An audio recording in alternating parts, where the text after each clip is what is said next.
नमस्ते दोस्तों। कभी आपने नोटिस किया होगा कि किसी कंपनी के फाइनेंशियल रेशियो जैसे आरओई, आरओसी, प्रॉफिट मार्जिन या डेट रेशियो एकदम से गिर जाते हैं। लेकिन क्या हर गिरावट बुरा सिग्नल होती है? नहीं, हर डिप नेगेटिव नहीं होता। आज हम समझेंगे कब कंपनी के फाइनेंशियल रेशियो का डिप एक्चुअली एक गुड साइन होता है और कब ये एक वार्निंग बेल बन जाता है। सबसे पहला फैक्टर आता है प्रॉफिट या मार्जिन डिप। जब कंपनी का रेवेन्यू आ रहा हो लेकिन प्रॉफिट कम हो रहा हो तो नेचुरली आरओई और आरओसीई दोनों गिर जाते हैं। लेकिन हर गिरावट बुरी नहीं होती। अगर कंपनी न्यू प्रोडक्ट लॉन्च कर रही हो या रिसर्च एंड डेवलपमेंट पर पैसा लगा रही हो तो शॉर्ट टर्म में प्रॉफिट गिरता है पर लॉन्ग टर्म में ग्रोथ मिलती है। ये एक स्ट्रैटेजिक डिप होता है जो फ्यूचर प्रॉफिट के लिए बेस बनाता है। लेकिन अगर प्रॉफिट मार्जिन इसलिए गिर रहा हो क्योंकि मार्केट में प्राइस वॉर चल रही है या इनपुट कॉस्ट कंट्रोल में नहीं है तो ये डेंजरस सिग्नल है। मतलब बिजनेस मॉडल प्रेशर में है और मैनेजमेंट कुछ कर नहीं पा रहा। दूसरा केस होता है आरओई और आरओसीई का डिप। अगर कंपनी एक्सपेंशन फेज में हो, नए प्लांट्स, फैक्ट्री या प्रोजेक्ट्स में इन्वेस्ट कर रही हो तो शॉर्ट टर्म में रिटर्न कम लगता है। लेकिन जैसे ही नए प्रोजेक्ट्स रेवेन्यू देने लगते हैं, रेशियोज इंप्रूव हो जाते हैं। यह होता है एक गुड डिप। लेकिन अगर कंपनी अपने एग्जिस्टिंग कैपिटल से ही लो रिटर्न्स कमा रही हो तो यह सीरियस इश्यू है। मतलब या तो डिमांड लो है या एसेट्स एफिशिएंटली यूज नहीं हो रहे। यह सिग्नल होता है वीक मैनेजमेंट या इनएफिशिएंट बिजनेस मॉडल का। तीसरा रीजन है डेट रेशियो का डिप या स्पाइक।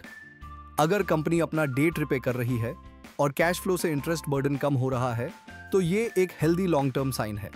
लेकिन अगर डेट अचानक बढ़ जाए और प्रॉफिट नहीं बढ़े तो इसका मतलब है कंपनी अपने ऑपरेशंस चलाने के लिए बोरो कर रही है। यह लिक्विडिटी स्ट्रेस का इंडिकेटर है, मतलब कैश क्रंच चल रहा है।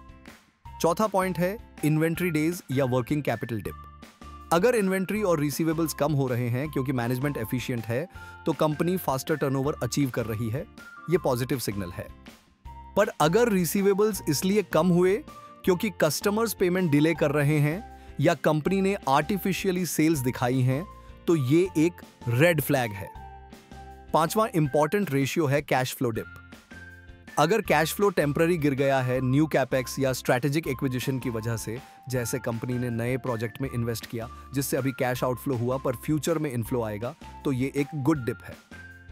लेकिन अगर कैश फ्लो गिर रहा हो और प्रॉफिट बढ़ रहा हो तो समझ जाओ कुछ गड़बड़ है।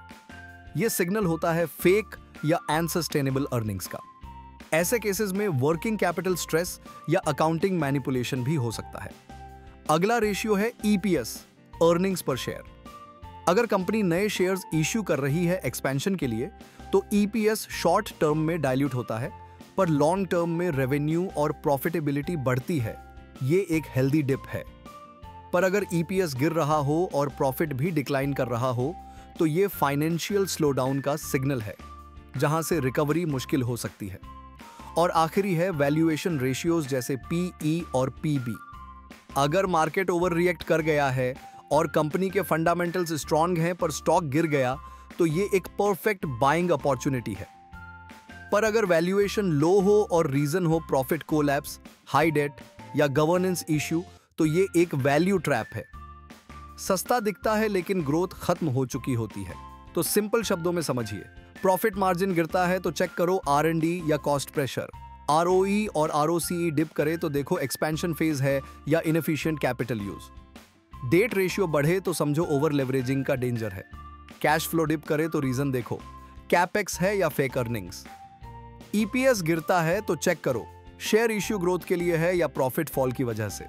और वैल्यूएशन गिरती है तो जज करो मार्केट सेंटीमेंट है या वीक फंडामेंटल्स। हर रेशियो का डिप एक कहानी बताता है। क्या कंपनी फ्यूचर में ग्रो करने के लिए इन्वेस्ट कर रही है या अपनी गलतियां छिपा रही है? इन्वेस्टर को हर गिरावट के पीछे का कारण समझना जरूरी है क्योंकि हर डिप डाउनफॉल नहीं होता। कभी कभी वही डिप सक्सेस का पहला कदम होता है। अगर यह वीडियो पसंद आया हो तो लाइक करें, सब्सक्राइब करें और बेल आइकन दबाना ना भूलें। इट है।